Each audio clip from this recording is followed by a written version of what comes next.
and in this tutorial I'm going to show you how to make a sugar rose, both in food safe grade in a medium size and a large rose completed with stems and leaves and calyxes.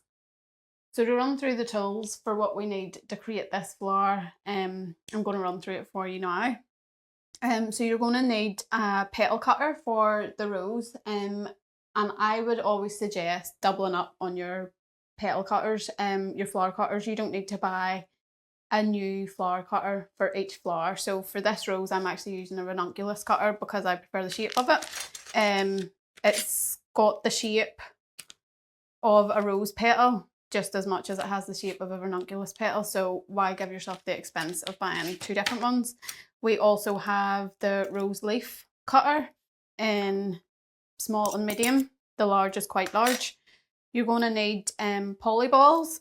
So depending on if you want to do a medium sized flower or a really large rose, I kind of go between a 3 and a 3.5 centimetre ball. So you're going to need those. And a toothpick, cocktail stick, or a wire. So the benefit of doing it with a cocktail stick is that that's completely food safe already, so you can pop that straight in your cake, no bother. Doing it with a wire gives you a stem, so if you were wanting the rose on the outside of the cake going up the cake, then you would want to do it on a wire so that you've got that actual stem to work with. So this is a 20 gauge wire. We have our flower paste, which is Robert Haynes flower paste in white. I tend to always just stick with white. I don't buy really the pre-coloured stuff because I like to colour it up myself anyway, so I always just buy white.